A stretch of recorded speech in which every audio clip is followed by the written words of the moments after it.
ایک غلام تھا۔ ایک دن وہ کام پر نہ گیا تو اس کے مالک نے سوچا کہ مجھے اس کی تنخواہ میں کچھ اضافہ کر دینا چاہیے تاکہ وہ اور دل جمی سے کام کرے اور آئندہ غائب نہ ہو۔ اگلے دن مالک نے اس کی تنخواہ سے زیادہ پیسے اسے دیے جو اس نے خاموشی سے رکھ لیے، لیکن کچھ دنوں بعد وہ دوبارہ غیر حاضر ہوا تو اس کے مالک نے غصے میں آ کر اس کی تنخواہ میں کیا گیا اضافہ ختم کر دیا اور اس کو پہلے والی تنخواہ ہی دی۔ غلام نے اب بھی خاموشی اختیار کی تو مالک نے کہا، جب میں نے اضافہ کیا تو تم خاموش رہے اور اب جب کمی کی تو پھر بھی خاموش ہو، کیوں؟ تب غلام نے جواب دیا، جب میں پہلے دن غیر حاضر تھا تو اس کی وجہ بچے کی پیدائش تھی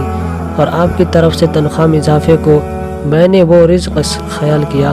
جو وہ اپنے ساتھ لے کر آیا، اور جب میں دوسری مرتبہ غیر حاضر تھا تو اس کی وجہ میری ماں کی وفات تھی اور آپ کی طرف سے تنخواہ میں کمی کو میں نے وہ رزق خیال کیا جو وہ اپنے ساتھ واپس لے گئی۔ پھر میں اس رزق کی خاطر کیوں پریشان ہوں جس کا ذمہ خود اللہ نے اٹھایا ہوا ہے۔